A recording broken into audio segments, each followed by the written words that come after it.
from wide draws, and it's going to allow horses to run on from the back as well, which is key to some horses' chances. I honestly, I'm a big Wiley Hall fan. I don't think anything in the Daily News will beat him in the July. I really like Wiley Hall. I was with Wayo in the ring afterwards, and you couldn't wipe the smirk off his face. He hadn't done much coming into the Daily News. We're versing Jetrix and No Worries and Cape Town, who I'd been prepping with the Guineas and other races. Wiley Hall, it was at home. He hadn't run since the Derby, hadn't been doing much. And I think he's a really scopy type of horse. I also am a big heavy metal fan. He's really, really become a top horse in the last couple of months. I mean, he won the Champions Challenge, and then when he needed to come out and prove he was a good horse, in a race like a Pinnacle where he was weighted to win, he came out and he did it. He won easily. He carried 62.5 in the Jubilee, and he just about won it, just getting beat by Seal. He's really become a good horse, and the big factor for me in heavy metal is he's going to love Greyville.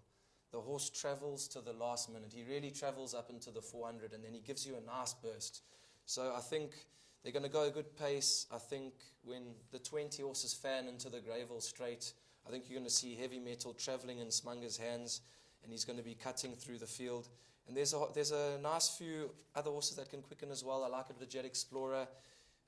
He's benefited from the change in conditions of the Greyville 1900. Always used to be a handicap, now it's a conditions race. He achieved 105 when he won that 1900, and he's only running off 101 because he could only get 6 points penalty. That effectively means he's 2 kilos well in. But one thing I can't ignore about Jet Explorer is his profile. I mean, he's been consistently campaigning in the mid-90s, and he couldn't break that handicap. Then all of a sudden he drops the bomb and achieves 105. So I don't know if the soft going on the day has flattered that result, but I'm a little bit wary of Jet Explorer, and Run For It as well. For me, he just didn't prove anything in the allowance last time. He beat Distinguished at level weights. For me, he may as well have stayed in the box. It doesn't prove anything. I do think the Goldings improved him. He's a definite runner. I've always rated him. I thought he'd win the Met as a 3-year-old, and he ran third. It was a great run. But it's so open. You can sit and try and predict what's going to happen here. It's all going to come down to how things unfold in the race and luck and running. And, a horse like Gothic is the outside of the race. Is 66-1. I believe that's completely wrong. If you take a line through, unfortunately, the handicappers can't practice retrospective ratings, so they can't use horses' subsequent performances and come and reallocate a race a month later. And on lines through Wild One and Wiley Hall, Gothic should be 106 or so on the Derby run, and he'd be carrying 54.5, but he's carrying 53. So besides Jet Explorer, he's probably the best weighted horse in the race, but he's at 66-1. The fact is he's drawn 20 and he hasn't prepped. There's so many horses in this race who are the one thing that worries me about Gothic, because I agree with you, he's a very well handicapped 3-year-old, and this is no reflection on Com. It's just obviously the horse has changed stables since running second to Wiley Hall, and it's a change of routine, it's a change of feeding routine, it's a change of training, and of course then he went and cracked the 20 draw, which is not good news for him. But Sheldon, so we've heard from Justin, he's leading towards Wiley Hall, which kind of suggests he's leading towards a 3-year-old winner. That's obvious. Whereas for much of the time, including myself, I've been suggesting we wonder whether the 3-year-old crop is up to the 4-year-old crop this year. But of course the race will show us. I mean, all along the way we've said it's very competitive, very open. Your leading lights? My leading lights, firstly, it's the Vodacom Durban July. There's going to be pace in it. They're going to jump out the machine. Nobody's going to give a quarter. They don't spare anything. They're going to come out running. And I think the first 400-500 meters is going to be a constant pace. They'll just steady into a nice even tempo around the turn. And I think horses like Pomodoro, Hill 54, White Line Fever's been my roughie for a long time. They priced him up at 66-1, and that's the horse I got stuck into early. Some 12-1 a place. The reason being, last year, if you look at his run, he was balked, he's forced to ease. He had a 23.8400 to finish. People say he doesn't see out the 2200. He sees it out. All he has to be ridden is cold, though. He's got to be ridden from off the pace. His last 2 runs, he was close to the pace, and he hasn't quite quickened up. For me, if the pace is on, Bernard's got to switch him off. Whether he's 10, 12 lengths off, that'll be a better position for him. And 300 to go, when he sets him alight, the dark horse in the race for me. Wow, White Line Fever. I'm one of those in the camp, and I'm happy to have egg on my face. I'd be very happy to have egg on my face, because every time we do this kind of thing, you're setting yourself to possibly have egg on your face. I don't see him getting home over 2,200 meters with that weight. But as you say, if anybody's going to do it, Bernard Faye Derby is going to do it. And of course, Sean Terry's stable is in wonderful form. Great partnership, yes. Marcus Ewers to Shirtcliffe, Mark Shirtcliffe and Chris Van Niekerk, last year's winner, who's in fact represented by 4 runners in the race. Sean Terry, 4 runners. Gavin Van Sale, 3. After the gallops, I don't know whether it was slightly tongue-in-cheek, Gavin Van Sale suggested that he had run first, second and third.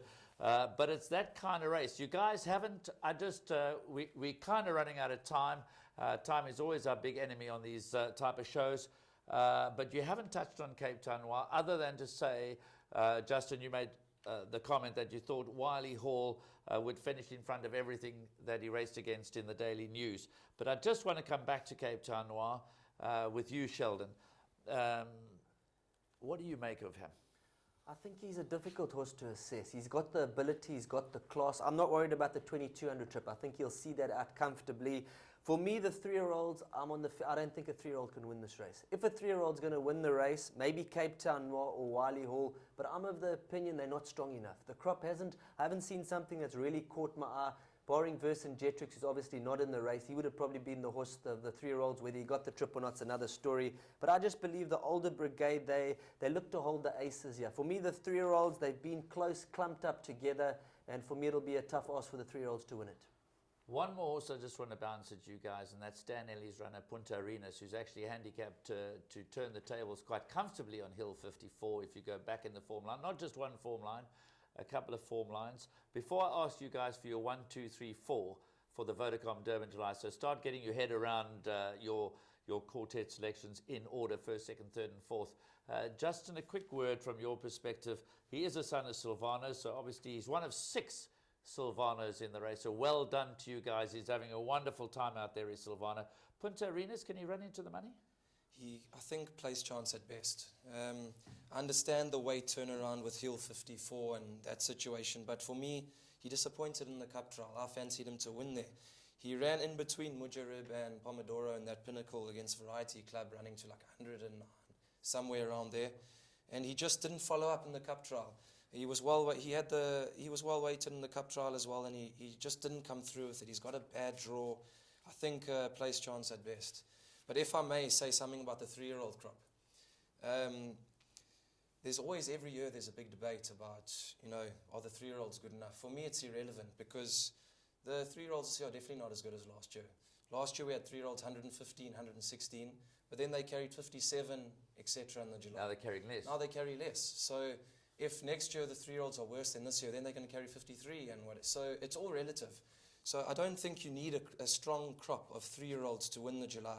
They just need to be well weighted, well prepped as ever. There's always talk about the 3-year-old crop versus the older crop. Isn't that one of the great fascinations of the Vodacom Durban July? Because this race is almost to South Africa what the King George and Queen Elizabeth Diamond Stakes and some other races where for the first time the 3-year-olds come up against the older horses. And it gives us a true opportunity to match the 2 crops. But guys, that's just about it. We want to close off. You've got 6 days still to change your mind, I guess, before the big day actually arrives. But as we sit here tonight on the last day of June, can you believe we're halfway through the year already? This year seems to just have flown by. Justin, 1, 2, 3, 4. 1 Wiley Hall, 2 Heavy Metal, I think 3 Pomodoro, and then Jet Explorer 4. Sheldon? I'm going number 1 Pomodoro. We'll stick with that picture on the front cover there. Number 1 Pomodoro to beat number 4 White Line Fever. Number 3 Hill 54 and number 8 Run For It. Well, there you've heard it from the guys. For me, I think it's that hard. I'm going E-Jet as an each-way selection. I think Sean Terry has, I know he didn't get the benefit of a very good draw, but I'm hoping that E-Jet will certainly run into the money. For Michael Javitt and Sean Terry, but I can see any kind of a result, because if you go back to last year and you had said to me that whatever beats Smungy Mungy will win the Vodacom Durban July, I would have thought you were on some of the good stuff available down the road here in Durban. But that's the kind of race it is. Last year we had Pomodoro beating Smungy Mungy, the 100-to-1 chance in a short head finish. And this year may be no exception, guys. We could possibly see one of those funny horses running into the money. But I thank you for coming in, Justin for Mark and Sheldon Peters. Trust you've enjoyed the show, enjoy the week, and enjoy the 2013 Vodacom, Durban, July. On the Thursday, Friday before that, we'll see you at the sales at the Suncoast, and here at Greyville on Saturday, 6 July.